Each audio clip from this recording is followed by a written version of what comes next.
There you go. Your worship. Hello. You gotta get your audio, huh? There we go.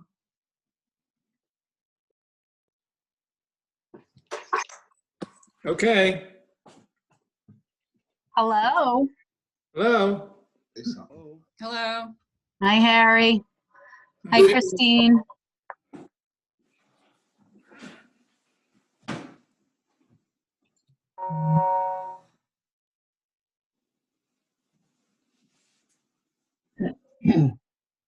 Hey, Marty. How you doing? Good. How's everybody? Good. I saw Barry. I'm here. Okay. Hello, Ed. Welcome. Hi, everyone. All right. Thank you. Hello, Warren. Hello. Is Rodney meant to be? He's meant to be part of the panel, right? Rodney. Yeah, he's on the. Yeah. He's in the attendees. It looks like maybe you could elevate him. I'll take care of that. Okay. Thank you.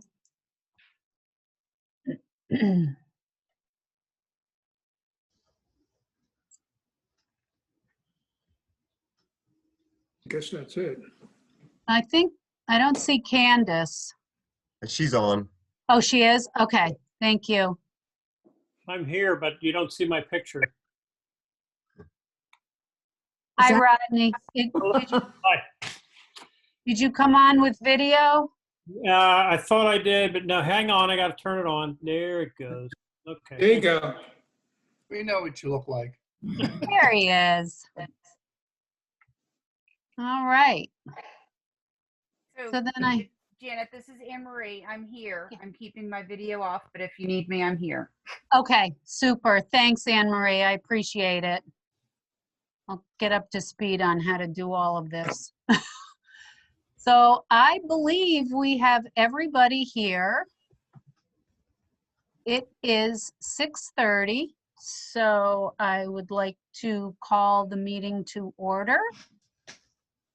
And I have just a few announcements this evening.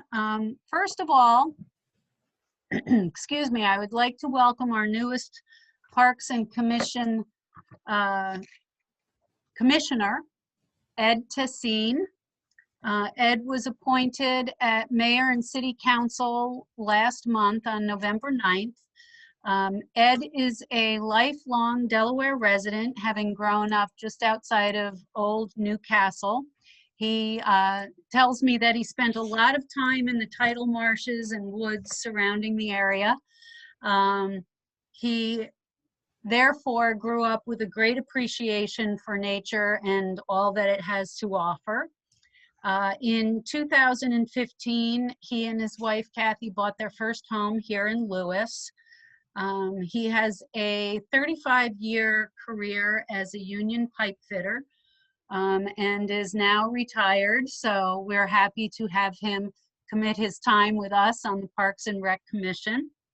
Ed is a believer in organic gardening and limiting the use of chemicals for insect and floral management. He believes with a strong commitment that the parks are here for all of us to enjoy. And Ed said that he looks forward to working with our Parks and Rec Commission Committee, our community, and the volunteer groups who contribute so much to the beautiful city of Lewes. So welcome, Ed. We're happy to have you aboard with us. And we look forward to working together. Thank you. Secondly, just a few announcements on City Hall, excuse me, hours through the holidays. City Hall will be closed on December 24th and 25th in observance of the Christmas holiday, and closed December 31st and January 1st for the New Year's holiday. So that's all the announcements that I have at this time. Is there anyone that has any announcement, anything that they would like to share? Okay. No. Hearing none, We'll go to item B1, approval of the minutes from the November 16th, 2020 Parks and Recreation Commission. You've all had an opportunity to review them.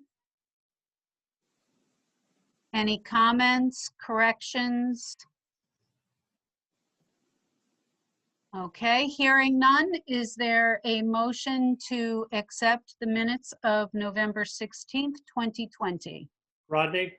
Rodney, thank you. Is there a second? Lou? Lou, Okay, Lou. Lou? Yep. Thank you. All right. All in favor of accepting the meeting minutes from November 16th? Aye. Aye. All right. Is there anyone opposed? Okay, hearing no opposition, the motion carries and the minutes from November 26, 2020 regular Parks and Recreation Commission meeting are accepted. Thank you. So now we will move to the commissioners' reports. I'm just going to go through who I see on my screen. Rodney, Yeah. anything to report for Canalfront Park this month? Yes, briefly. First, I'd like to thank Warren and Lewes and Bloom for planting the daffodils that they did out there. And Warren, I hope this is the first of many years of planting daffodils in the park. It would make it's going to make a huge difference, I think, in the springtime when they all come into bloom. And there's lots of room to do more and more of that. And we try and find some money to do that every year. So thank you. Well, happy to do it. Good. I talked to Patrick from Distinctive Landscapes. The irrigation's all been winterized. Everything's in good shape. They're starting actually tomorrow to repair that area out in front of the overfalls that was damaged by the pipe, to do the replanting and the sodding. So that'll be taken care of straight away. And then they'll get into cutting the ornamental grasses down and doing the final cleanup before they put everything to bed for the winter. And I expect that, I mean, it's a holiday season, but within the next 2 weeks, that should all be accomplished. And with respect to the Friends of Canalfront Park, we have a meeting tomorrow, right, Warren? Yeah. Yeah, we have a meeting tomorrow with them to talk about the placement of planters that Lewes and Bloom has graciously offered to plant in the park and put flowers in next year. That is the end of my report, unless there are any questions. Okay. Are there any questions for Rodney? Okay, thank you, Rodney. Welcome. Lou, a report on Zwannendale? Yeah, I'll do that. And then, do you want me to follow that up with the community garden, or just wait till you do that later? No, you can follow up with that. That would be great, Lou. Thank you. Okay. Well, this report's going to be like a 3-month report because I missed a couple meetings.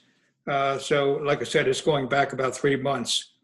So as far as Zwannendale Park goes, we planted 3,500 tulip bulbs for the next year's Tulip Festival. And I also planted another 500 daffodil bulbs to add color in the spring. We removed all the summer annuals from all the beds. We cleaned and leveled them. And then we planted 495 pansies and 20 ornamental cabbage plants for fall winter color. Removed the annuals from 6 large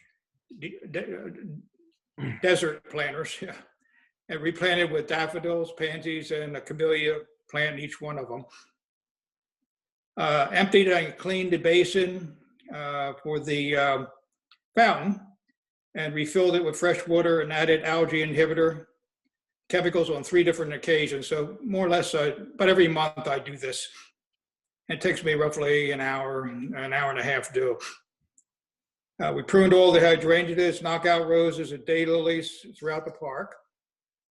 And during that 3 months, we conducted 11 large work parties with sessions of Lewes and Bloom helpers and also some of the neighbors that I recruited to volunteer to help.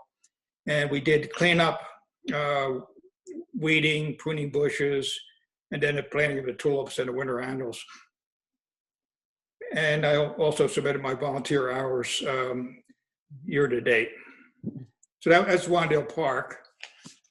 On Lewes Community Garden, again, this is a 3-month report. 42 gardeners continue to care for our 20 4x16 beds. 3 of these beds are strictly planted for donations.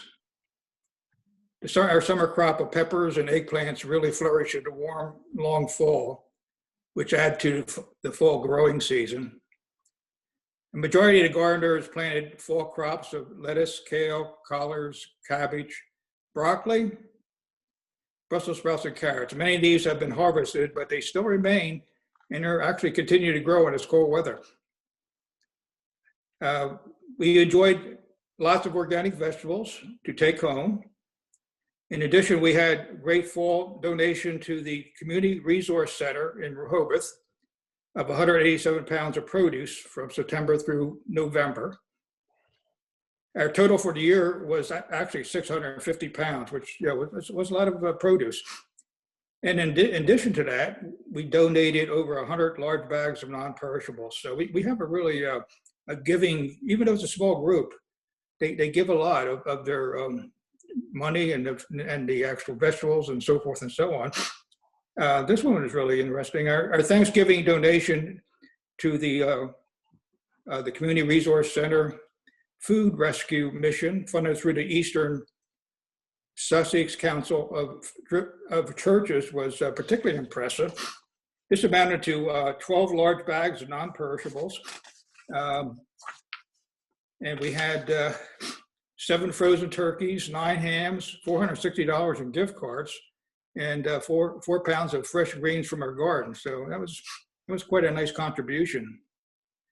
There were no educational workshops conducted during the year because of the coronavirus, but we did pass considerable information through our bi-weekly newsletter. We built 4 additional 16 feet by 4 feet raised beds this fall, and now completes all the space we have contained within our deer fence. We planted 2 trees for our picnic area. One was a swamp oak and one was a red maple, and these trees were both donated. We had 2 full work days, one to set up our compost bins and the other to prepare the garden for the winter. And we also did some restoration work around the fence. We met with the staff from the Delaware Nature Society on collaborating with them on creation of a pollinator garden. And the Lewes Community Garden Organization has completed doing a feedback interviews with all our garden members and also our board members to gain information on what worked and what did work. And based on this, we added additional committees and began organizational work on improving our educational component. We currently have 15 people on our waiting list, and our 2021 lottery is planned for April the 1st. We're currently developing our 2021 budget and capital improvements program, and that's it. Okay. Thank you, Lou. Does anyone have any questions or comments for Lou on either the park or the community garden? Okay, hearing none, we will move forward. Marty, could you report on the tree program? Okay.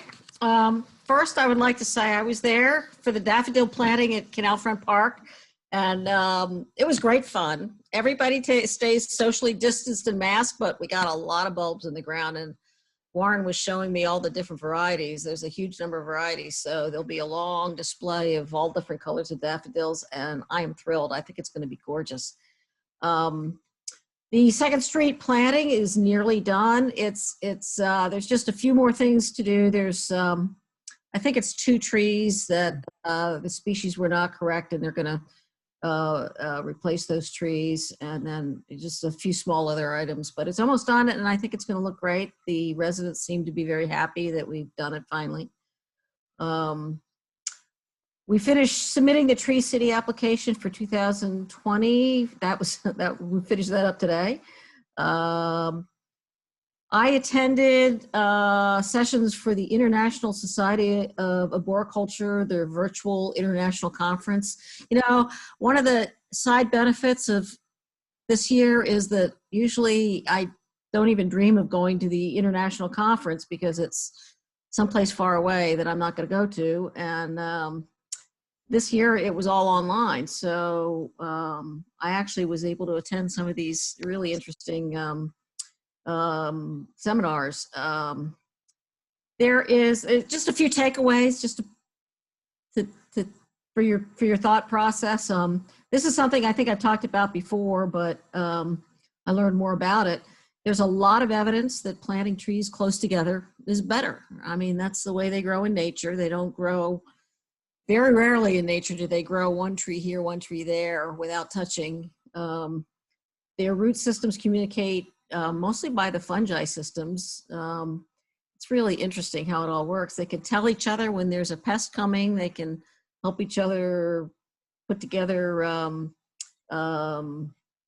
protections against pests that's come in. And mom trees help their baby trees thrive through the same communication system. It's really fascinating how that works. And also up top, you know, we're used to trees interlacing in the forest, you know, their branches up top interlacing.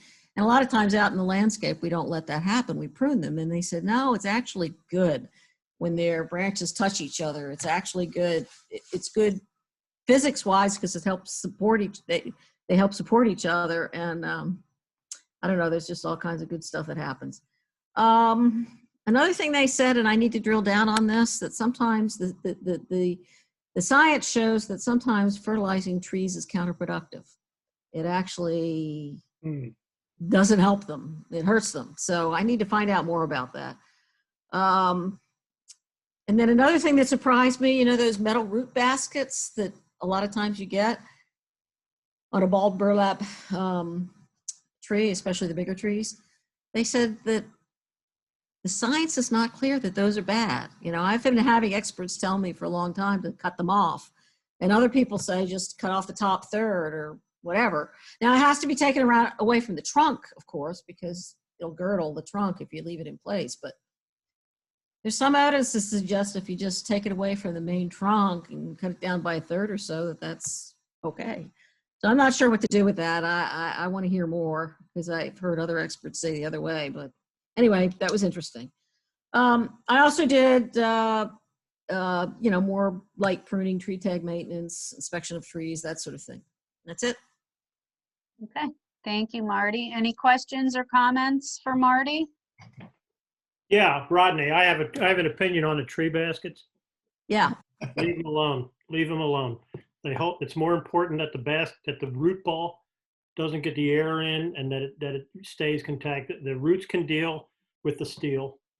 So I actually, that's another place where there's a lot of controversy because bare rooting is good for trees, actually. If you take care of them, you have to make sure they're watered and everything. Yeah. I know so many times when I take the basket away and you find out underneath the roots are a mess and you have to prune the roots to fix them. And sometimes you almost turn it into a bare root tree, which if you keep it watered and take care of it for the first couple of years, it actually turns out better in the long run. I think one of the problems is that some people slam them in the ground and they walk away and they don't necessarily keep them watered, and then you really have a problem. So, but it's interesting. We will talk more about it. We should have a drink sometime and talk about it. Let's, as soon as we're able, we'll have a drink sometime and talk about it.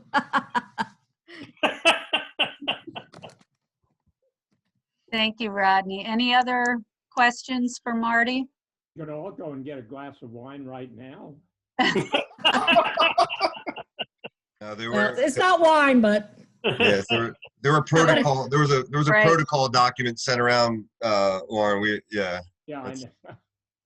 yeah, we can't use the official Zoom for our glass of wine. But No. how about sparkling water? Is that okay?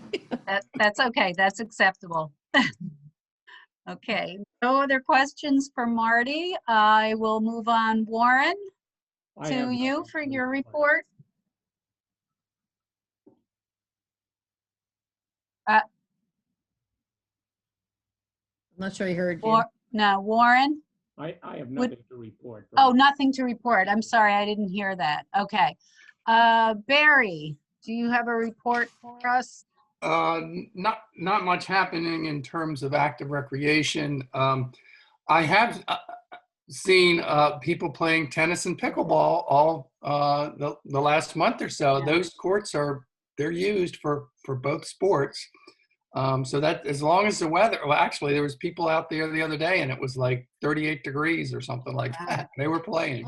Also basketball. I've seen basketballers out there a lot. Well, they do that all year anyway. Yeah, yeah. But I was surprised about the tennis and pickleball. And most of the playgrounds are in good shape. I did an inspection a couple of weeks ago just to make sure there was nothing that was out of place or unsafe. We did have 2 weeks ago, we had a meeting with Rodney and the pickleball facilities search group. And that was our first meeting. And we met with Richard Glazier, who's on the committee, Adriana Assumption, and Dave Beck. And most people know Dave Beck because he was on the Recreation and Parks Commission.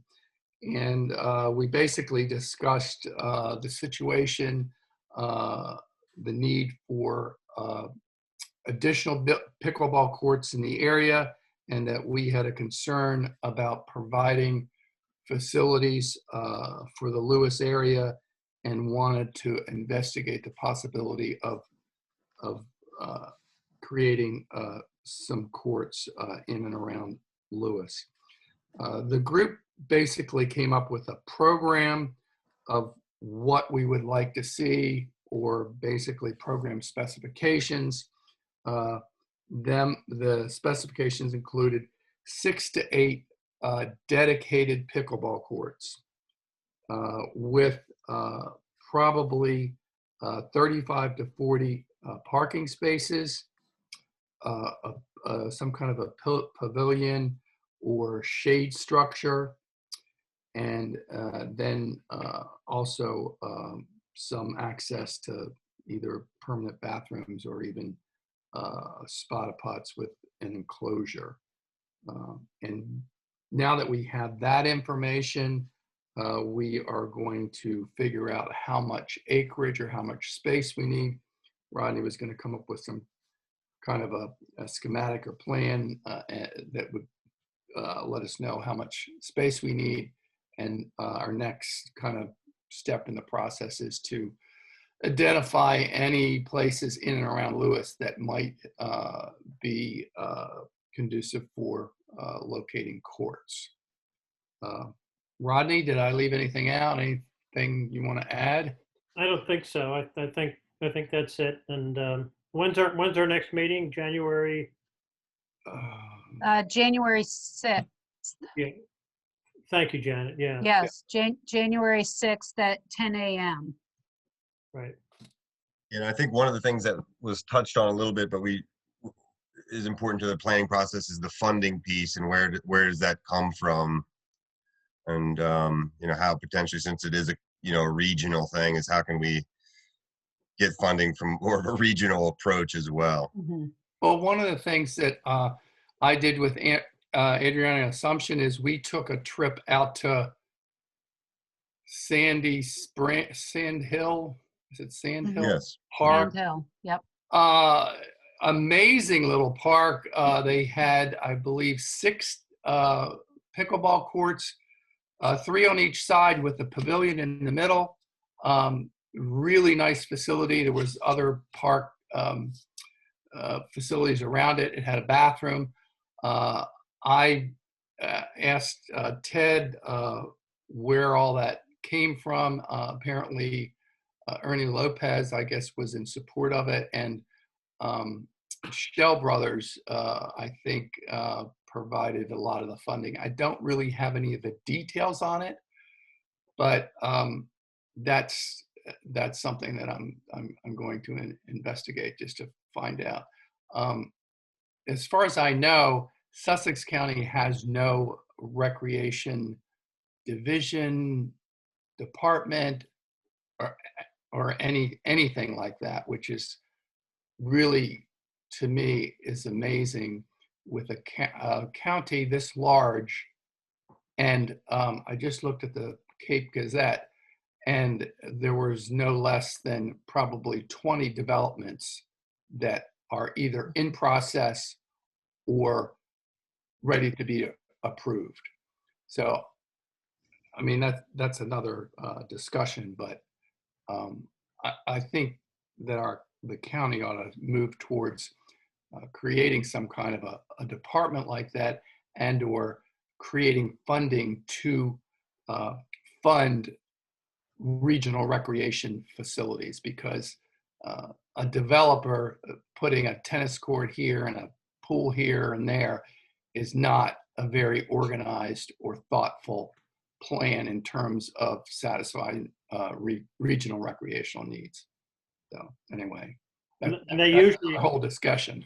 And they usually belong to the neighborhood. They're not open. Exactly. They're not open to everybody.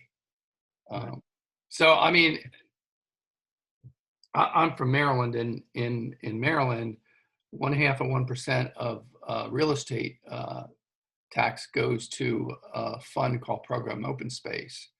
And that money is divided up between the counties and the municipalities, specifically for recreation and parks development. And I really think that's something that we ought to look at creating in Sussex County. But I know that's not what I want to talk about, but that would certainly be a way to fund pickleball courts and maybe other facilities, in other places. That's really all I have. Anything else that I left out, Rodney? No, it's just that Andrew points out that, at some point we will come up with what we consider is a reasonable budget number. It's not an estimate, but it's a budget number of what a facility would cost with 6 to 8 courts and appropriate parking and so on, so that we can begin putting that together. Our task is not to create a design and then create an estimate for it, but it's to try and find a home for this and then generate what we think is a reasonable budget, so that we can turn it over to the city and the pickleball players themselves to put their heads together and talk about how to create it much the same, I think, as it was done for the dog park, which had private funds and so on involved. So how that happens, we don't know, but that's the next step, Andrew. Thanks, Rodney. Thanks, Barry. Yeah. It was a useful trip to go out to Sand Hill. I'm glad you did that. Yeah, it really gave us a good idea of what we could really create. Yeah, and I think one of the things Barry's going to do is ask the Shell Brothers what it costs to do that. That'll help. Yeah, and there was, to your point, it's largely funded by themselves, but there was some county money that went into that project as well.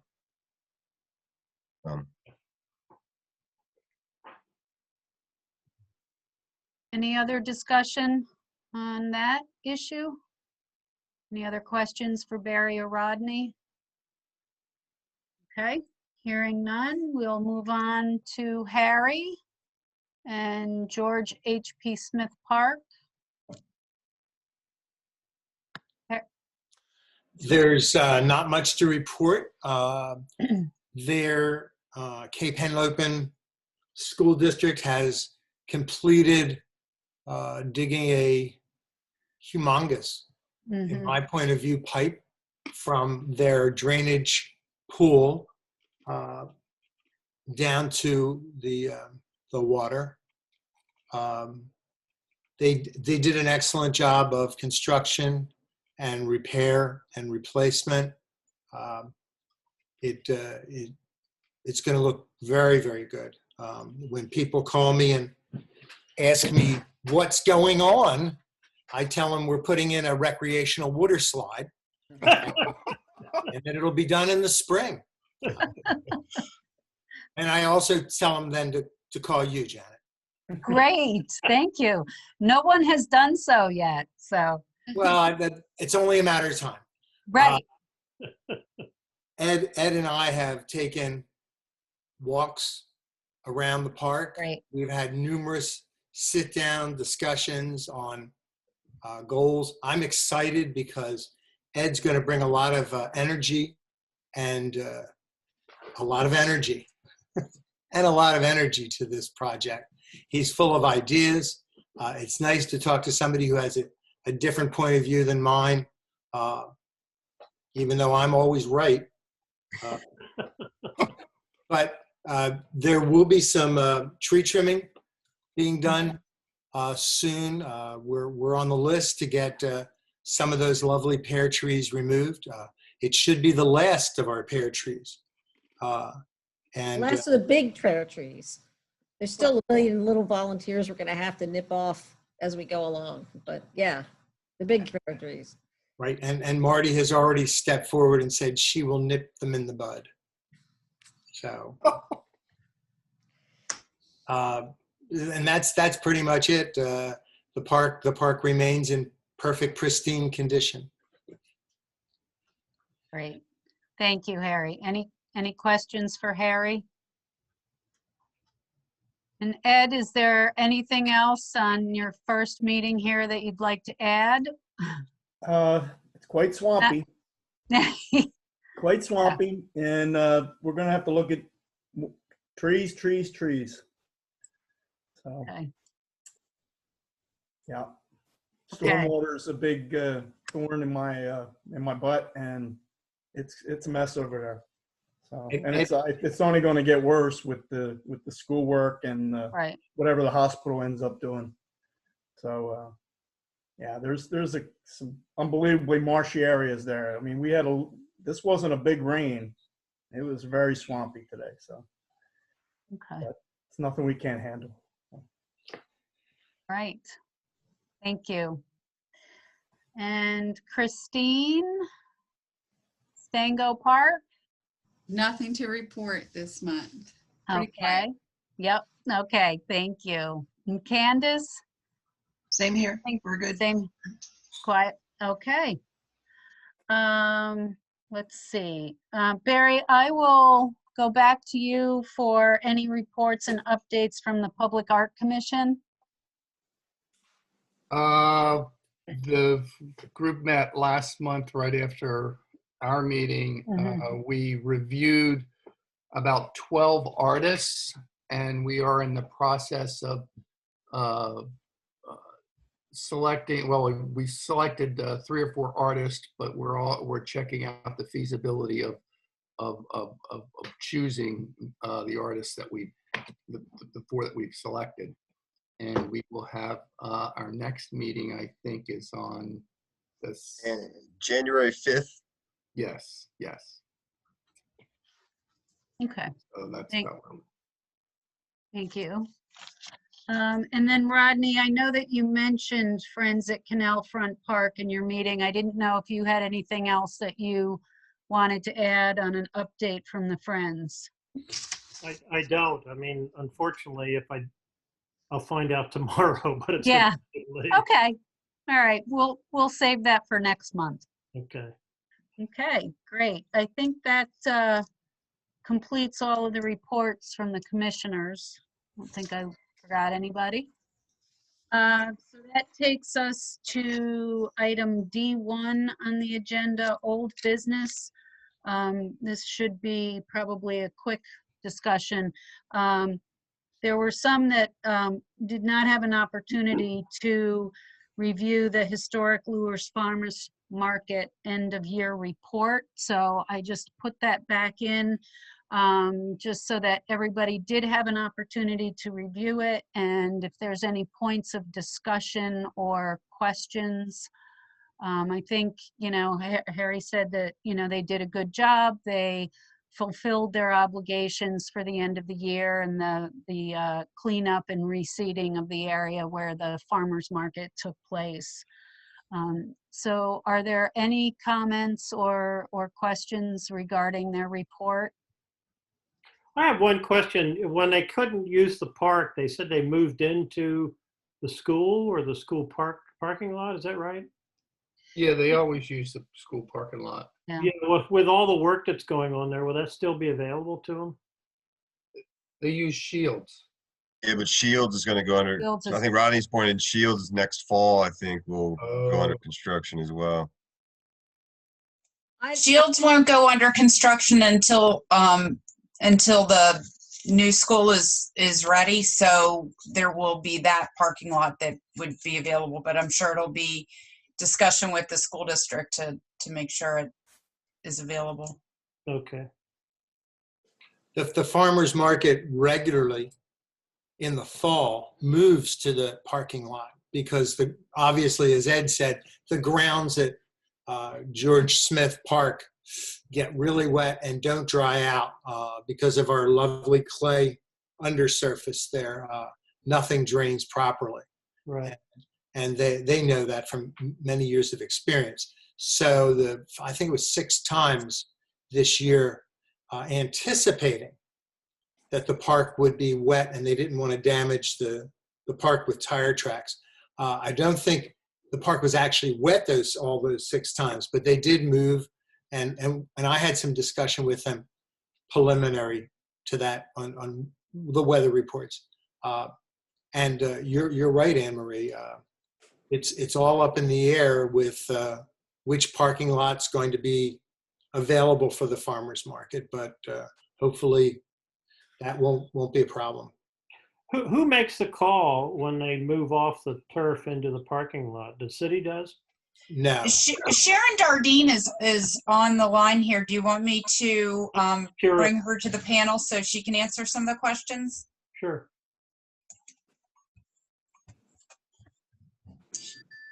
Sharon's one of the board members.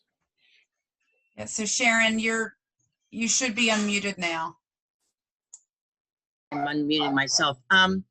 We make the decision, starting like Wednesday, we could vetch for probably 3 days before we decide, whether we're going to have to move or not. We would love not to move. It disrupts the business of the market, the farmers, but we know that we have to maintain, good relationships with the park. So we move. It's not ideal, but it works. And Rodney, for we have talked to the school district, and apparently we are going to be, by the time they finish the Lewes school and start on on Shields, we'll be able to go over to the Lewes school. So we'll always have a parking lot, we think. If we don't, we don't know what we do, but Yeah. we're going to think positive about it. Yeah, right. Because, it's not just vehicular traffic, it's foot traffic. I mean, the last time we had an Oktoberfest at the Canalfront Park, it really did a lot of damage to the middle out there, and the sod had to be replaced. So, And we're very cognizant of it. We're very Yeah. aware. I think you've all done a great job, frankly. We try to do the right thing. Yeah. Thank you, everybody. I would just comment that I think that the farmers market's done a great job with the challenge of COVID, and it's obviously not as much fun, but you kind of have to follow the rules and the pathways, and there's lines for different vendors, but I think it's been very organized. We've done the best we Very could well. with the COVID protocols that were handed down to us from the DDA. That's great. I mean, I just think it's been very organized and very well run. Agreed. Agree. Thank you for those comments. You're welcome. Thank you, Thank you, Janet. Sharon. And I look forward to actually meeting you. I look forward to meeting a lot of people. I have these virtual introductions, but we will get there one day. And please, Sharon, if you need anything, just please reach out to me. I will. Thank you. Thank you. Okay, so moving on to new business. E1 we have a presentation, consideration, and possible action on a proposed donation of holly bushes from Lewes and Bloom to the city of Lewes. So if you've walked around town and downtown on 2nd Street, I'm sure that you observed the container plantings that have been updated for the holiday season with holly bushes and decorations. And of course, in consideration of, I think there's approximately, and Warren, you can guide me on this, but I think there's approximately 40 holly bushes. 30. 30? Okay. 30 holly bushes that Lewes and Bloom has offered to donate to the city for plantings in various locations. So I open that up for discussion. Ed had just talked about the marshiness of the George H.P. Smith Park and plantings there. If that's an appropriate location, if the commissioners want to move in that direction. There's also some other areas probably around the city or parks that may benefit. So I open that up for discussion from the commissioners. Warren, is there anything that you would like to add to that? No, I mean, we would, like, if possible, just like to see them be used by the city. Otherwise, we will sell them at our spring plant sale.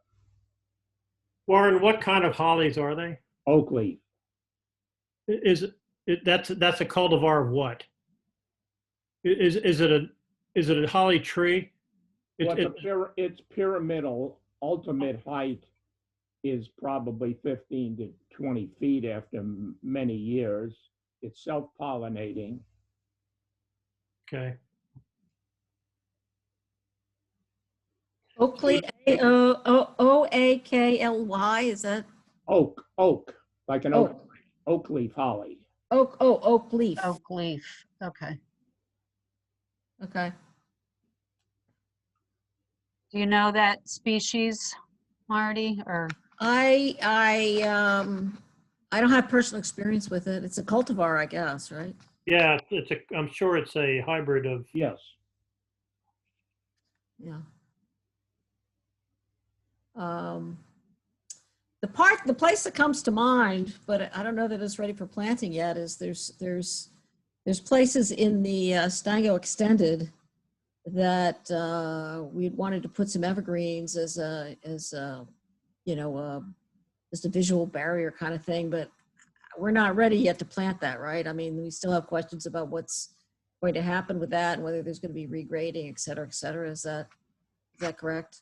Still under litigation, apparently. Okay. Well, the litigation has been settled, but Oh. but nothing I think has been settled as to what's going to be done to settle the drainage problem. Okay. Yeah, because if they're going to go in with bulldozers, we can't plant anything yet. Right. I mean, a couple of possible sites I looked at. One, Rodney, I don't know, in Canalfront Park, I thought maybe on the town side of the pickleball courts, you could put a planting like a screen. You mean the tennis courts? Tennis courts. Yeah, go easy with the pickleball courts there, Warren. No, it's, you get that, Barry? Tennis court. We got to be careful. No, it's, we have had problems with the Hollywood junipers. They're succumbing to bagworm. And there's a lot of missing teeth in that hedge. And it looks like this holly would actually make a terrific hedge, evergreen hedge. So I think we could certainly, rather than replacing, and they're going to do, when they do the work and they change the fence and all that, there's also some, I don't know if you recall, Janet and Barry, we discussed, there's a stormwater runoff issue there at the Yes. canal Yeah, side. where they're going to have to do some regrading and probably change things. So, I'm sure we could use a bunch of them along that one edge at least to create to create a hedge for us.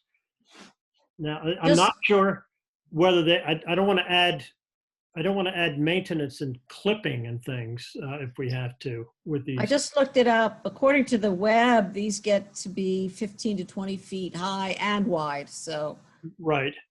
So I'm not. We have to be careful about where you put them. Yeah. Where we put them, because if we want to use them as a hedge, you don't want to have to be clipping them twice a year. Exactly. So we'd have to think about that. Are there any other places? How tall are they now? They're small, right? They're small now. Yeah, they're small now. Now they're what, foot and a half, 2 feet high? Yeah. No, they're bigger than that. They're good 3 feet high. Are they? 7-gallon pot. 7 gallon? Yeah. When do we need to decide? Here's the thing. My feeling would be let's not think of a place to stick them. Let's think of a place that could use them, and then put them. I mean, if, for example, if you wanted to screen the fence at the parking lot behind the hospital, you could use them there, for example, and let them grow as big and fat as they want to be, if that's a place where we need screening. Otherwise, try and sell them. The fallback position would be to plant them in an area maybe out by the library where we have lots of room. You could come back later and dig them up and use them again if you need them with a tree spade very easily. You see what I'm saying? You're not wasting them. You're not losing them. In other words, you put them somewhere. Is there any place where we need to screen? We need a screen, an evergreen screen. I love the idea of putting them in a GHP. My one hesitation is that we've been really trying to have native trees only at GHP, and these are they're not exactly native. I'm not sure what their original parent plant was, whether it was a native holly tree or not, but they're not exactly native. But I do know that some of the non-native holly trees in GHP are really wonderful for wildlife. The birds love roosting in it because they have a lot of cover there, a lot of protection there, and then of course berries are eaten and so on. So I think there may be places along the fence line. What I don't know is how well that particular holly does in wet, because up along the fence near the hospital, there's a lot of wet a lot of the time. Well, if that's why I asked where they're from. I mean, an Ilex opaca will grow in the wet. That's where, with no problem at all. Yeah. If that's the parentage. So we just need a little more information. Warren, when would you need a decision by? How long was Lewis and Bloom planning on leaving those holly trees up? I believe that they'll stay until I would say early April, probably right after Easter. Okay, so that would give us some time to do a little research on the plants themselves and what kind of, growing environment they need, as well as look at some other sites throughout, the city and the parks. I think there's a site on Gill's Neck where the new bicycle rack went in, and there's a building there, and that might be a place that could be screened. But again, with the height and width of these when they're full grown, to Rodney's point, we'd need to get that into a schedule for trimming. So that may not be a good site. So I would not recommend it. I also, because of the prickly nature of the leaves, I wouldn't right. Any place where you're gonna have a lot of people nearby. Yeah. Right. So do we want to table this and have some further discussion in a month or so after we have some opportunity to do some research? That sounds like a good idea. We don't have to make a decision right away. Okay, so we will table this for further discussion. And I would just ask each of the commissioners to keep that in mind and consideration as you walk through your parks, and we do some research and see where they could possibly be suitable. And I don't know if we're not making a vote here, so I think we'll just table it and we'll put it back on the agenda as old business. Is that agreeable? I agree. Fine. Okay. And Warren, we thank Lewis and Bloom for their kind thought of the city for the donation of the plants, and we'd certainly like to thank the group for that consideration. You're welcome. I'll pass it on. Thank you. Thank you. Okay, any other discussion there, or move on to item E2, which is presentation, consideration, and possible action, recommendation to council of a proposal to include Beach 1 and Beach 2 under the Parks and Recreation Commission. This was brought up at last month's Parks and Rec Commission meeting by Councilman Williams.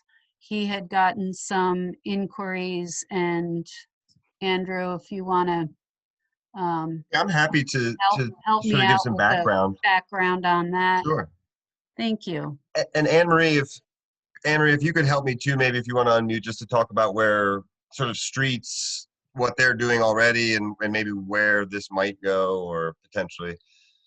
So as Janet said, there was some feedback around sort of the condition of the benches and the placement of the benches and things like that on Beach 1, Beach 2. So the idea was potentially that, while the streets department has been taking care of that, no one's sort of, I guess, keeping an eye on it, so to speak, or having input on maybe where the benches should go, or maybe what potential future improvements may be done on those beaches. So I guess for discussion in this group is that an area within the city that is appropriate to, be in the purview of this committee, and if so, is it a situation, I think, and again, where maybe Anne Marie can help me here, or potentially Councilperson Osler. Ultimately, she said, I think it's the mayor's privilege, in terms of appointing new, spots or new, potentially new commissioners, at least if we went that route. So I don't know if it's an issue of maybe someone's doubling down on their responsibilities potentially with what we've got. So that's just all up for discussion. Is it one, an appropriate thing to be in as part of this group? And if so, maybe what do we envision being sort of their purview if they're going to be responsible for Beach 1, Beach 2 as a commissioner? And is it a good idea, bad idea kind of thing? Yeah. So Andrew, I think you hit most of the high points. A couple of things I do want to add. One, if the makeup or the number of people serving on the commission is increased, that does require a code change, but that's fine. Again, I think council wants to hear your perspective. And I think you all know that our maintenance guys, they maintain all of the parks to some degree. If there's a broken light fixture, they'll make sure that gets repaired. If there's a plumbing issue, they make sure that gets repaired. They get the trash picked up, all that kind of stuff. And that is fine, but there's a different eye I would say that the commissioners have in terms of caring for their parks. And that's what, when we get some of the feedback we do on the Beach 1 and Beach 2, that seems to be the gap. That would be my. The other kind of benefit I was thinking of for this group and just having your all's input in terms of aesthetics in general around town is that, one of the things that as council we have in front of us is the potential installation of new light poles, for example, down in those beaches. And I would think it'd be useful to have input of, aesthetically or, how many, that outside of our own sort of opinions around what kind of lighting and thing, might be a nice place to have,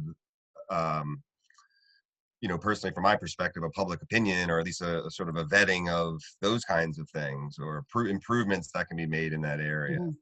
Well, it sounds like there's not really a steward that takes care of the beaches. I mean, there's not one person that really kind of looks after them. And frankly, I was very surprised that the beaches weren't part of Parks and Recreation. Even though, I mean, one of the things that I'm in charge of is a volleyball net down there, but that's the extent of what I've done down there. But I'm surprised that it isn't part of Parks and Recreation, because it's recreation. I mean, that's what it is. Yeah, I think the beaches are used in very much the same way as the rest of our parks. I think it was sort of a park, but I guess they're not officially under Parks and Rec. I just looked quickly at the code, and it calls for 8 commissioners, and as you said, by ordinance change, that could be increased. One of my questions was, this is in terms of Beach 1 and 2, and I'm not sure why it would just be Beach 1 and 2. It seems to me if we have a commissioner, shouldn't it be a commissioner for the whole stretch down to Roosevelt Island? Yeah, that's. Roosevelt, yeah.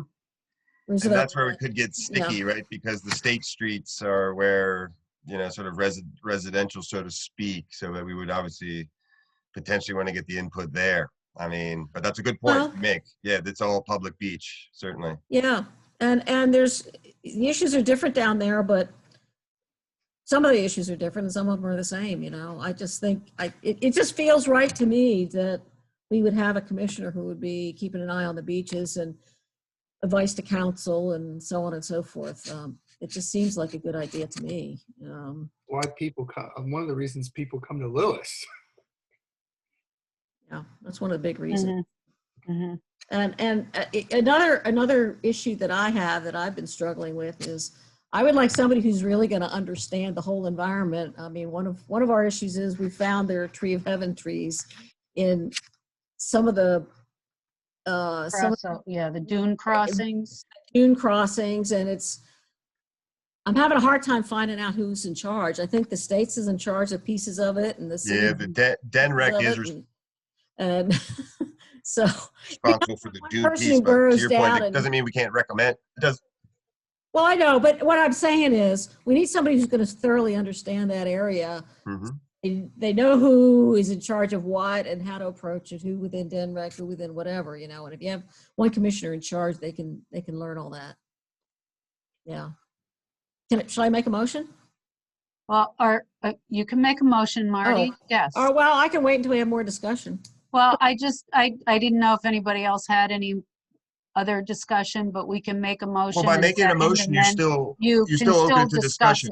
Yeah. Right. Okay. So you can add a comment. Oh, yes, thank you. At one point in time, several years ago, it was discussed that we do something to aesthetically improve the look of the bathhouses with better landscaping. That really has never been addressed. And if someone were to be appointed, it would be nice to consider that as part of, the improvements for the area. The bathhouses, they don't really have any landscaping. I think there's a few grasses or whatever, but not really any landscaping, no planters or anything. So that would be something I think we could consider. Right. Christine, many years ago, Lewis and Bloom landscape. They did, right.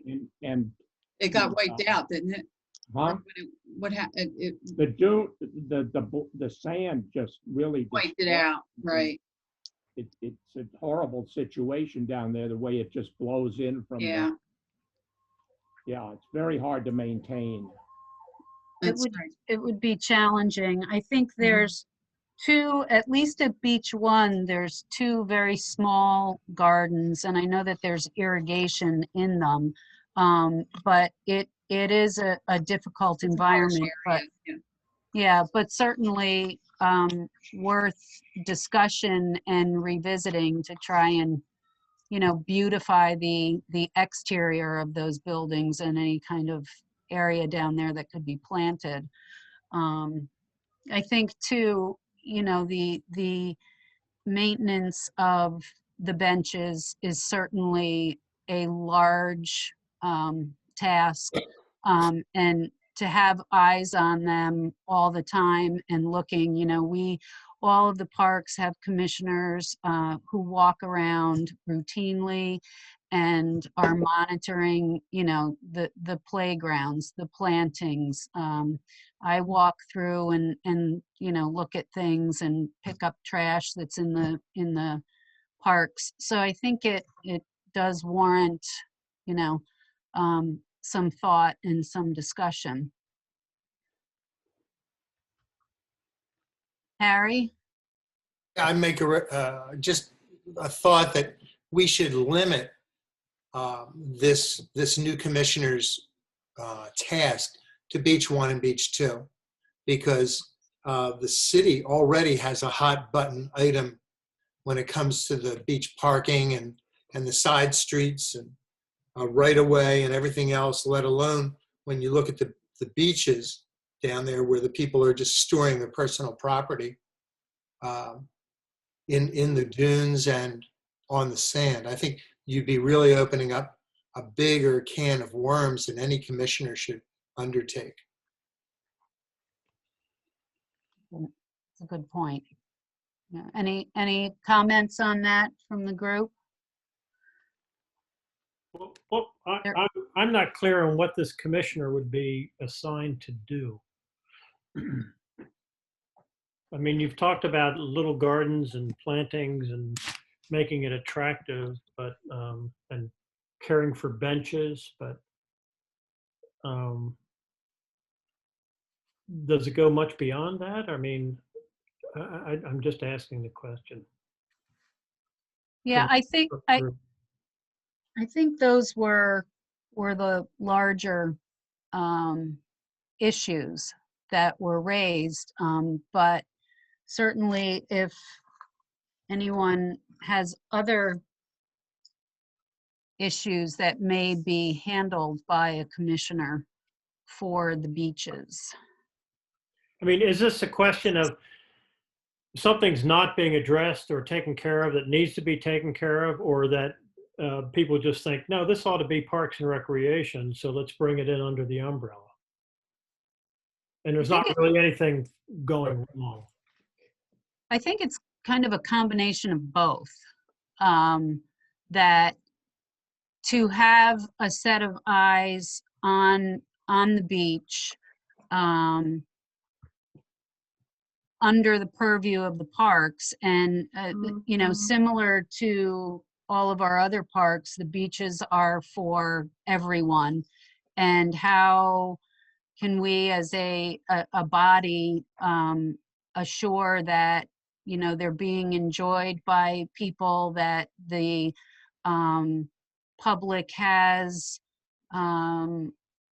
the amenities that they need, that the beaches are maintained as the other parks are. Okay. Yeah, I could see it like that. Like, what's the experience of someone taking their bike there, for example, to the point? Are there amenities there? Are there other things that could be done to enhance the experience of people going to those, to the public beaches? Like, I don't know, other things like active, recreation, like, because then you're getting involved in like having to haul in the net potentially every so the net that's put up every summer.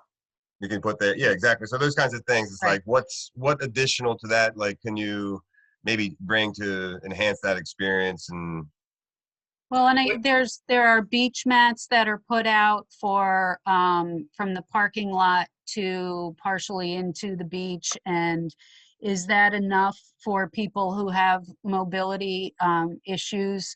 Is that enough beach mat? Those types of things.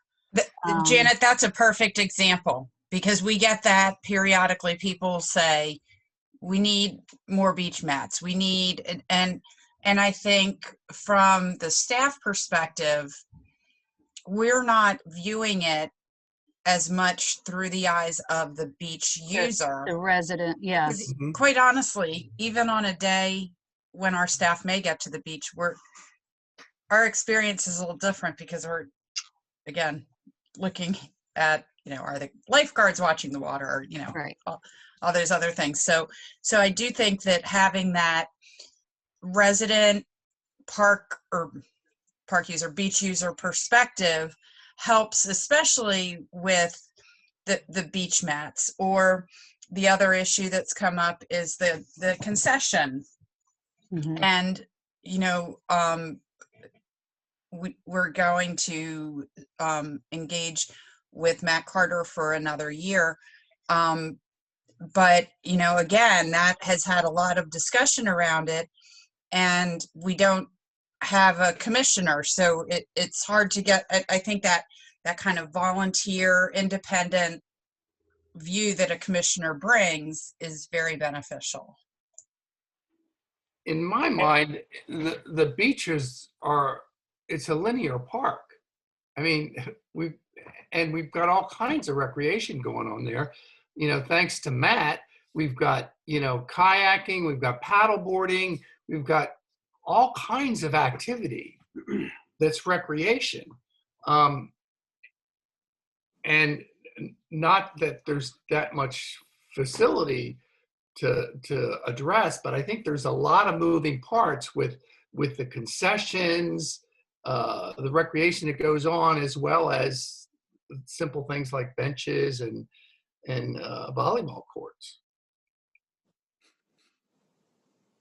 Lou? Lewis, Yeah, I was going to say, it sounds like it's not a full-time commissioner. I was thinking, would it be possible that one of the commissioners might take on that responsibility? Just like besides Wandale Park, I've taken on the community gardens, and so I guess I was looking at for that. Is it really a full-time person or just a part-time person? Seems to me there's enough issues that one person could spend a lot of time on it. If it was, I think. Well, I think particularly in the height of the season, when there is a great deal of use, certainly that would be a busy time. I think there's enough use of the beaches in the off season to have it monitored. But I think, and I welcome everybody's input on that, whether it's a full-time commissioner position or as Lou suggests, a part-time. Well, if there's anybody here who wants to do both jobs, their current job at the beaches, I'm full up right now. Thank you. Yeah, did anybody not show up tonight? We could find. I like the way you think, Rodney. I think. Well, I think it's a good idea. I mean, so it's just a matter of maybe making the resolution to put it forward. Okay. Well, is there a motion? And again, this is, if Anne-Marie, correct me if I'm wrong, at this point, this is just simply this is a recommendation for, For Mayor and Yes. City So Council, the right? council's looking for a recommendation from us. exactly. Right. Well, I can make a motion. I move that the Parks and Recreation Commission recommend to Mayor and City Council that they consider enlarging the Park and Recreation Commission to include a commissioner who will oversee the beaches of Lewes. Is that enough? I think that's good. Yes. That's good. Is there a second? I second. Okay, Lou, all in favor? Uh, Any opposed? Before we vote, why don't we make this motion relative to Beach 1 and Beach 2? I don't think we've established that the group has decided that. But your motion doesn't say that. I said the beaches of Lewis. And And I I would leave it at that because I think you Yeah. can let the commissioners decide, whether it's Beach 1 or Beach 2 or the entire thing. I don't think we fully discussed or we fully know the implication of just doing Beach 1 or the entire beach, because we don't know all that detail. So I would leave that open. I would add that with any of our parks, when certain issues get too hot and heavy, it's not the commissioner alone that takes care of it. It's, the staff of City Hall, it's mayor and city council, depending on what the issue is. So I understand what you're saying about there's a lot of hot issues along the way with some of the streets issues and so on. But I don't think the commissioner is on the hook to solve every single problem in the park or every single park. That's not the beach either. The parking Yeah. is not the beach. And that's park, yeah, that's not the beach, that's the streets, not the beach itself. So, I would like to see a commissioner for the whole beach, and then whoever the first commissioner is will start sorting out which issues they're taking on, and which too hot. Yeah. I'm sorry, go ahead. So we have a motion and a second, right? Could you read the motion again, please? So Marty made the motion to recommend to mayor and city council that they consider enlarging the Parks and Rec Commission to include a commissioner for the beaches of Lewis. Is that what we had, Marty? I believe so, yes. Yeah. I was writing furiously while you were saying it. Okay, so we had Marty made the motion, Lou seconded. We have the recommendation to mayor and city council that they consider enlarging Parks and Rec Commission to include a commissioner for the beaches of Lewis. But we don't know what those responsibilities are going to be, right? Of that commissioner. To tell you the truth, Rodney, we don't know what your responsibilities are because they're not anywhere. I'm not kidding. There's nothing about our responsibilities are written. Each commissioner that comes in uses their own judgment. They talk to people who did the job before. They look at issues that pop up along the way, and they pretty much define their job. And I think Rodney kind of wants a job description. I kind of agree, but I don't think that's necessarily part of it. Well, none of us have a job description. The most job description we have in the code is my job description because I have a whole chapter on how the city takes care of trees. You're right. You're right. You're right. And my job description is kind of what I wanted it to be. And so, I mean, to speak honestly about it, and so it's going to be. We're not saying what it is going to be. We're just saying that they should expand the commission to assign a commissioner to the beaches. And we're not specifying what that obligation or commitment is going to be. Now, if they look at the way other parks are handled, they're certainly going to look at things like maintenance of the benches and do we need more benches? Do we need more volleyball nets? Do we, all those kinds of issues. And working with other commissioners as needed, because that's the way we do it now with the parks. Right. They might find things that we haven't even thought up yet because right. we out there. And it sounds like the city thinks this is a good idea. And right? I think you bring up a good point about not having a quote job description. And I think, and this has come up in the few short months that I've been with the city, about having some kind of framework for the duties and responsibilities of the park commissioners. And I think that that's something that you know, we should look at, so that there is some uniformity in duties and descriptions. And then, you know, Rodney, to your point, you've kind of made it what you wanted, and there might be some room for that too, but to have some general guidelines as new commissioners come in. And that has been brought up, and it's on my radar. I think that would be helpful to all of us. It would be helpful to me. It's a good idea. Okay. Well, I will keep that on my radar. I think that this was a good point of discussion. So where are we? So it's just, we're not specifying duties and responsibilities at this time. This is just the recommendation for mayor and city council to consider a commissioner for the beaches. Yep. Okay.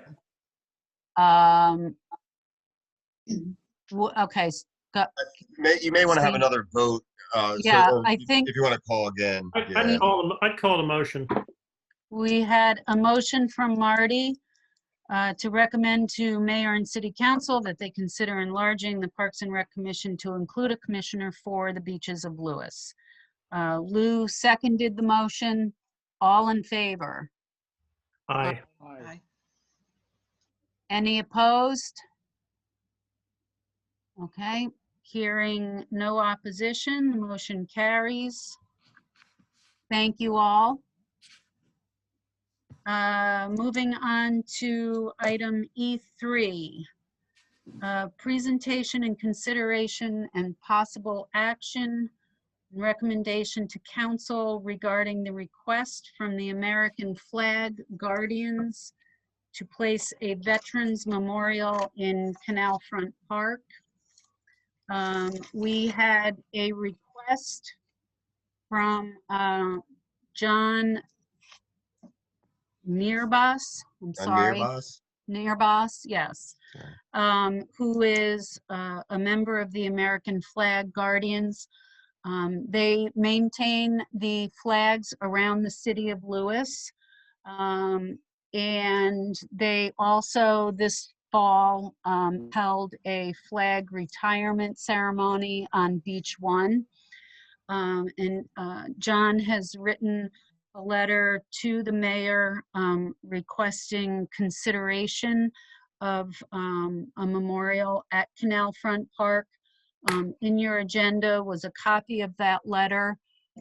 There are not a lot of specifics of what their consideration design was, so this is just a general discussion at this point. If we feel that in Canalfront Park or perhaps another park as deemed appropriate would warrant a veterans memorial. Lou? Yeah, are they planning to give financial support to make this happen? There was no indication. Go ahead. I'll go ahead, Janet. It's pretty, as Janet kind of described, the idea is there wasn't a lot of kind of meat on the bone itself in terms of cost, size, that kind of thing. So the idea here, I think, as Janet points out, is one to, where potentially do you think it might be a good fit, in one of the parks? Because in their letter, they say their initial thought is Canalfront, but there may be, potentially other areas that folks might think is more appropriate. This council person also made a good suggestion that this should also go before the Public Arts Commission as well, because often these things are, part of the public art, considered as part of public art, things like the Vietnam Memorial and things like that. So we'll go through that process as well. So I think the idea here would be put around the memorial itself, and then again, where might this commission envision that it could be a good fit? Lou? Does everyone realize that there is already a memorial in Zwannendale Park? Yes, that's a very good point. Thank you, Lou, for bringing that up. I was over at Zwannendale today and looking at that memorial in preparation for tonight's meeting. that memorial is to honor those who served during World War I and World War II, Right. right? Yep. But there is, and that's very specific. At this point, I'm not sure how specific the American Flag Guardians are with, what type of memorial, and for those who served in what theaters and whatnot. Yeah, we have a flag that is above that too, okay? Right, right. And my understanding, Lou, is that that area, some maybe 10 or 15 years ago, had become quite overgrown, and there were efforts to maintain that so that the memorial could be seen and viewed. So there is quite a focus on that particular memorial. Well, I don't think the memorial itself, it's pretty wide open. I mean, there's no shrubbery around it, Right. behind it. And at times we have a problem with the flag, and I've been keeping the limbs trimmed Right. because we have a spotlight that goes up to the flag at night. And if the leaves aren't, I mean, if the tree limbs themselves are not trimmed, sometimes they're blocked. But other than that, it's pretty wide open. Yeah. Maybe most people don't know about it. That could be one of the problems. Yeah, that's an interesting point. I wonder if they know that that's there. Yeah. To me, memorials for veterans are, in general, a good thing. And my main issues are, it's all about the details. How big would it be? Have to look into, well, of course, the aesthetics of it, but also how it would interplay with some of the events you have at the park. I mean, sometimes you have lots of people from park for different events, and so that needs to be taken into consideration. So we need a lot more details before we know for sure. But in general, having a Veterans Memorial someplace in Lewes sounds like a fine idea to me. And Rodney, for the specifics that they mentioned in the letters around the flagpole at Canalfront, how big that space is, and what do you guys do with that now? I guess it's seasonal kind of thing approach. My reaction is that we should entertain this proposal, but we need more information of things that they might have in mind specifically. And as to your point, I mean, well, to Marty and everybody's point is what is it? How big is it aesthetically, and the cost of it? And is it something that needs to be maintained? I mean, there are a whole lot of questions that would have to be answered. The first question I would think is, specifically, since they suggested a location already, and I plan to go out with this. I was going to go out with Janet. We haven't done it yet, and look and just discuss it. There's a memorial out there to an astronaut who came from Lewes, and we just have to be careful that we just don't start filling places up, no matter how worthy the sentiment and the cause. And so that's what we would look at. But I think we should entertain it. And tomorrow I plan on bringing it up with the Friends group and seeing what their reaction is at the meeting tomorrow. So we just need to push this down the road a little bit. I don't see where there should be any hurry to make any decisions about this. We need more information. Barry, the Public Art Committee, they are also looking at Canalfront Park, possibly for a piece of work, correct? Yeah, I mean, last year we had that space right in The front of water tower, yeah. Yeah, the water tower. And we're looking at doing another temporary piece in the same place, which I think has already been sort of sanctioned. Right. Yeah. Right. So that's another factor in considering location and you know, keeping some open spaces and the natural beauty of the park itself. So I think there is room for discussion and consideration, but we have to make sure that we have all of the pieces together about what's going on in the park or what is targeted to go on in the park. Yeah, it's one thing to create an area where you would have temporary installations, Right. but to put something in that's permanent, once it's there like a permanent memorial, you don't move it. And then do you have ceremonies every year connected with it where you have people gathering? You know, that puts a whole programmatic requirement to it. And we just haven't had those discussions yet. There's issues about, do they want it lit, which is a whole nother set of issues about expense. We all know that lighting down there needs to be maintained constantly. Yeah. Yes. All those issues. Right. Okay. Lou has his hand up. Thank you for that, Marty. Yeah, I was just going to mention is maybe touch base with them and see if they're aware of the memorial in Zwandale Park right now and what concerns they have about that. Okay. Okay. By the way, John's actually a member of the planning commission, and he's a veteran himself, Marine, I believe. He sits on our planning commission. I thought he was going to be here this evening, because he and I did email a little bit. So, I can, I guess, Janet, you can follow up with him. And I will reach out to him, and I've made a list of some of the very preliminary details. Amory, I tried reaching him on the city email. Do you happen to have a personal email for John? Maybe I think I do. Okay. Yeah. I do have a personal email for him. Okay. And I can shoot that to you, Andrew. Great. Okay, I'll reach out to him because it's same for the public arts. I want to talk to him about that as well, and what are their plans already? You know, what do they have a sketching? What do they have? Yeah. Okay.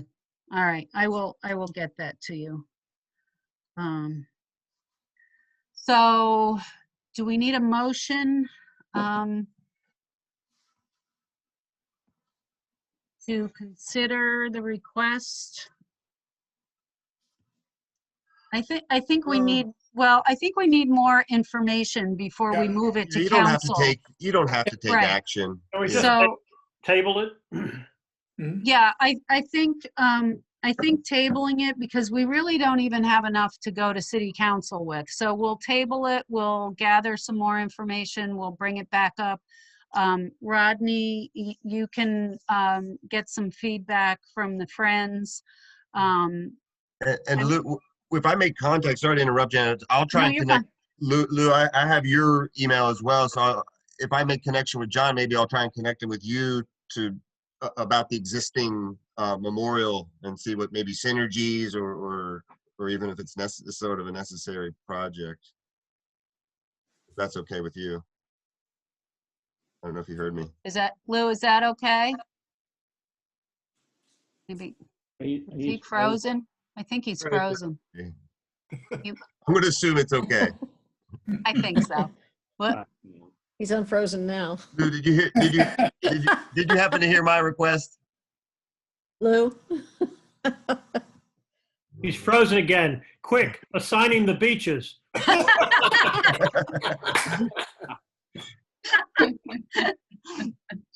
I'll catch up with Lou tomorrow. Okay, thanks, Janet. Just let him know what we discussed. Thank you. Thanks, everybody. All right, so no more discussion necessary on that. We can move forward. That will be tabled. And let's see, our final item under new business E4 is presentation and consideration and possible action on a proposal to allow Lewis and Bloom to permit business sponsorship in the gardens at the Rollins Community Center and the Lewis Public Library. This came from Lewes and Bloom. I know that the issue has been raised at several other PRC meetings, notably back in June of 2018 and August of 2016, and I included those minutes for your review of those previous discussions. But what I would ask of Warren is a little background on this specific request for the gardens at the Rollins Community Center and the Lewes Public Library. Right. In the past, Lewes and Bloom has asked for sponsorships in the city parks, and Parks and Rec has sent it on to City Council. City Council turned it down. One member was adamantly against it.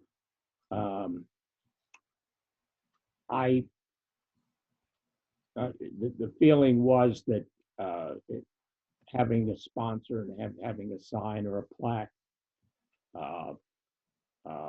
favored one business over another. Most cities, or many cities, have sponsors for their parks. It helps pay the bills, and we would like to have sponsors for these areas because it would help pay the bills. And we are not asking, Lewes and Bloom is not getting any reimbursement for the plantings that we do in the library or in this, let me say, the greater Stango Park complex. And we have sponsors for those areas that are in line. They're waiting. They'd be happy to sponsor those areas. They're really, even the land is owned by the city, but the main occupant there are the Lewes Historical Society and the library. So it's really not in the business district. So I would, just like to, or on behalf of Lewes and Bloom, propose that we be allowed to have sponsors in those two areas. Is that a motion? No, it can't be. a motion. No, No, I would no, just that's like just, that's what, that's the background to the request. I remember when this came up before, and there was a lot of discussion about it. I think that it's important to have sponsors and recognize them, but I think we just need to be careful how we recognize them. I mean, you could have a billboard recognizing a sponsor, and I know you guys aren't thinking of that, but I think we just have to be careful of the size and how that recognition is done, because we don't want our parks to look like, they're advertising everything.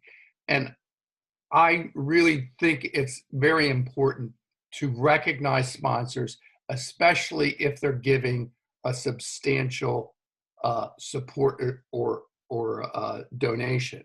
But if somebody's giving $100 or $200, well, I'm not sure that that's, worthy of,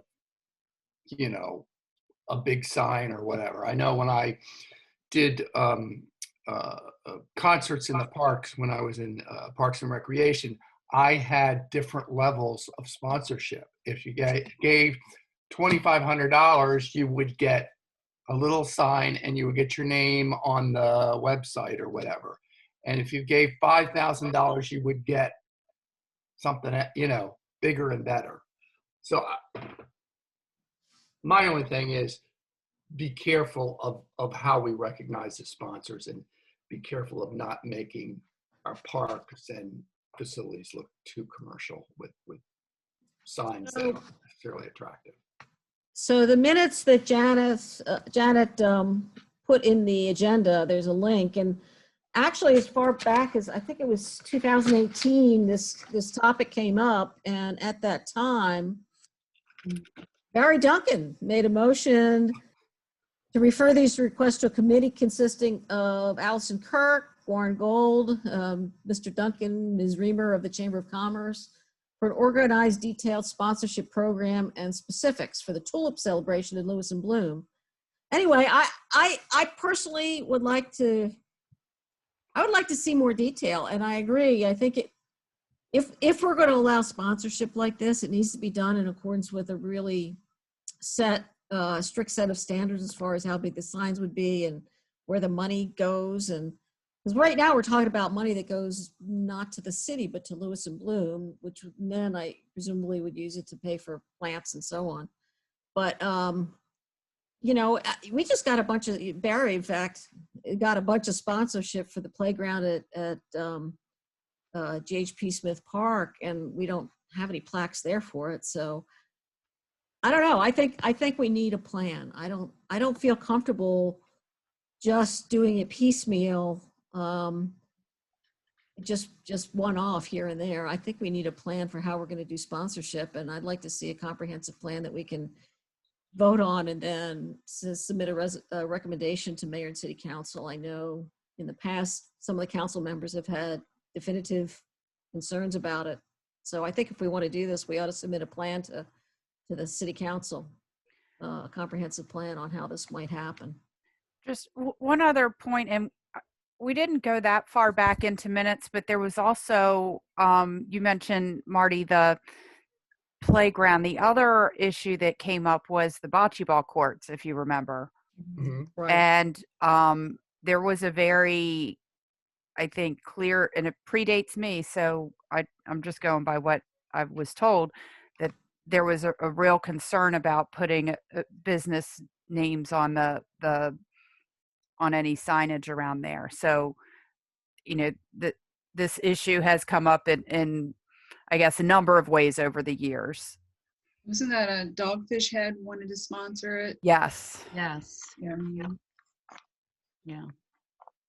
And I think ultimately they did provide funding, but they but paid there for was a determination made that they were not going to be able to put any signage on it. Signage.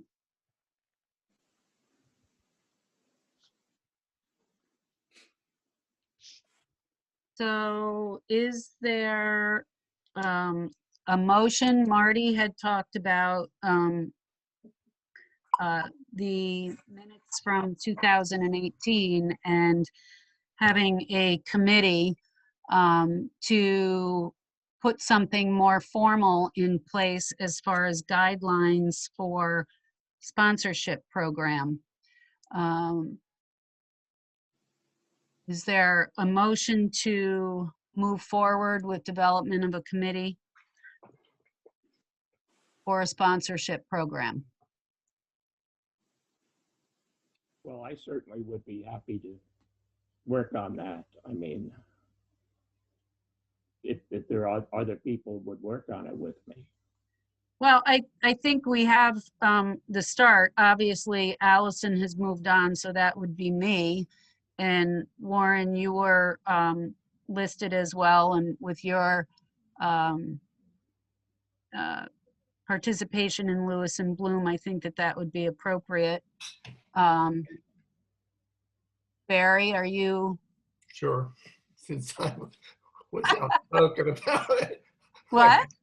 I said since I was pretty outspoken about it, yes, I guess I better. Yeah. Okay. And then Betsy Reamer from the Chamber of Commerce. Yeah, so I don't know if you need Betsy on this, because this request is Stango Park. There have been other requests for other parks. The Tulip Festival was very specific. Okay. And that you kind of need the chamber on that, but. Okay. I'll be happy to join in on the discussion. Thank you. Thank you, Candace. Okay. And so, Warren, this would be for an entire summer season? Well, I mean, the signs, yeah, I mean, that would be determined if if we're not doing plantings there. I don't know if the signs would stay there, but I would think if we do have a sign, we'll have year-round plantings, or, tulips, spring flowers, summer flowers, fall flowers, maybe nothing in the winter time. I mean, we have, Lewis and Bloom has sponsors for most of our gardens, or I would say all of our gardens that are not on city property. And the signs remain year round. Okay. And most of the sponsors sponsor it not to advertise their business, but because they want to support Lewis and Bloom, and they can say, when somebody else comes to hit them for money, we're doing this. This is what we're doing it. Yeah. Okay. So we're really not getting retail businesses. We're not getting Second Street businesses as a rule doing the sponsoring. If I could jump in, you see this happening a lot. So there are plenty of models, I would think, to follow. One that comes to mind to me is Delaware Center for Horticulture, which again is like Lewis and Bloom. It's a not-for-profit organization that brings horticulture. They do a lot in Wilmington. They're trying to do it in other parts of the state because it's Delaware Center for Horticulture. They have sponsorship programs where you get a you know, in the traffic, you get a nice little sign that says sponsored by, and it has the name, and they're all the same, and it's tastefully done, and it's not an advertisement, it's just a recognition. Mm-hmm. And that's all it's meant to be, is a recognition. And I think it's very popular. And it could be retail. I know architectural offices that contribute to it and have their name out there. And so I think it's a very worthwhile thing. But, you know, Marty, if you want to know, set the rules ahead of time, that's great. But you don't have to reinvent that. I think if you go to somebody like Delaware Center for Horticulture and ask them how they do it, and they probably have categories, and you know, they're not asking, you don't get a sign for $100, you get a sign for 5,000, you know, and what the qualifier is. So I think it's worthwhile to do that and look into it. Yeah. And that's where I would start. Okay. They've been doing it for years. That's good information. Thank you, Rodney. So do we have a motion?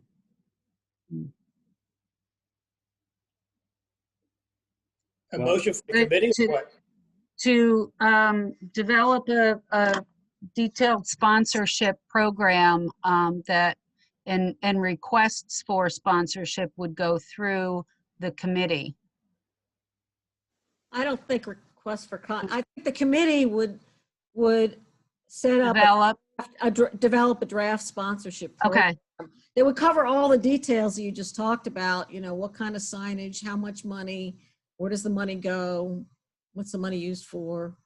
All those details would have to be cranked into the and then I envision the committee would come back to Parks and Rec, and we would vote on it at some point, and if we thought suitable, we'd send it up to Mayor and City Council for as a recommendation, and then they would look at it.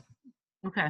I mean, Lewis and Bloom would be very happy to have the money go to the city to help pay back. You know, we're getting Lewis and Bloom is getting reimbursed for the plantings in the city. It's lessening the burden on the city financially, reimbursing, and that it would cover the areas that we're not getting reimbursed for. So would this be a committee made up of park commissioners or other people in the city? Or just Lewis and Bloom and the park commissioners? Well, it was last proposed as park commissioners and the chair. So I have myself, Warren, Candace, and Barry at this point. That sounds good. Is that acceptable? Mm-hmm. Yeah, so I'll make the motion that that we establish a committee consisting of those individuals to put together a proposal on how Lewis and Bloom might be supported by sponsors. Do I have a second? I second. Okay. Is there any other discussion? Okay, all in favor? Aye. Any opposed? Barry, are you opposed? You're on the committee. No. You're a little late with that hand there, Barry. I'm sleeping. We're almost done, Barry. Okay.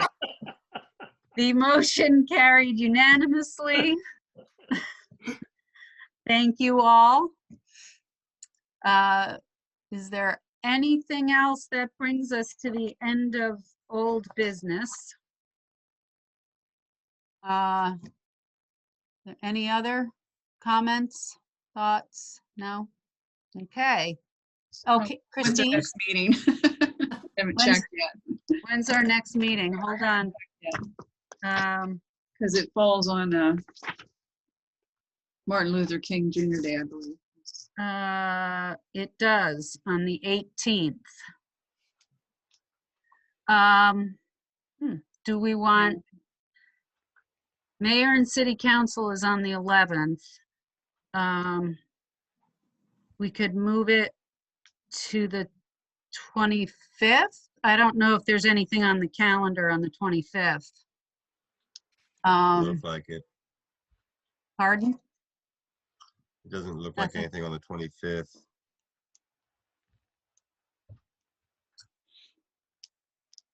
There's a bike and ped on the 19th and a Lewis Planning Commission on the 20th. Okay, So the 25th So- looks clear. okay. So, can we propose to move the January meeting from January 18th to January 25th at 6:30? Okay, That's good. good. Does that meet with everybody's approval? That's good. Okay, It's all good. great.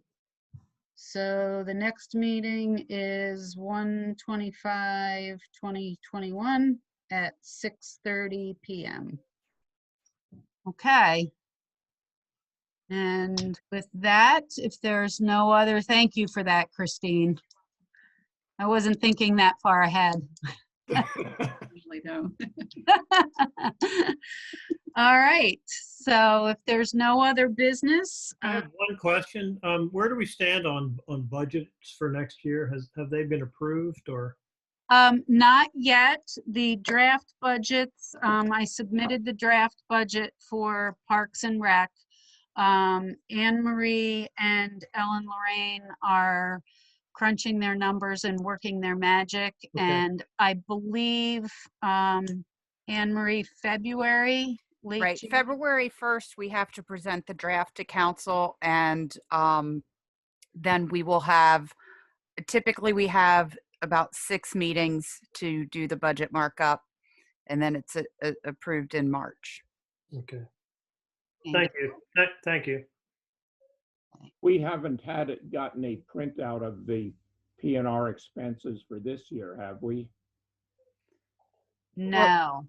Wait, The monthly financial report is on the website attached to the December agenda, so that would be the most recent. We can have Janet send you the page for the commission, but it's going to be by park. It's not going to be by every line item that you submitted. It would be a line item for George H.P. Smith Park, a line item for 1812 Park, and so forth. Okay. I can send that out to everybody. I'll do that. It'd be helpful. Okay.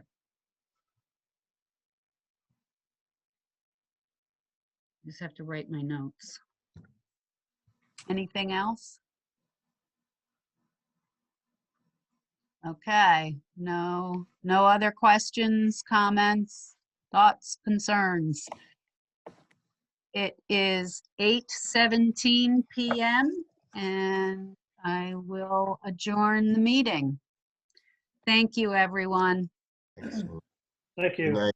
Merry Right. Christmas, Happy everyone. holidays. Merry Merry Christmas. Merry Christmas. Mary. Happy holidays, everybody.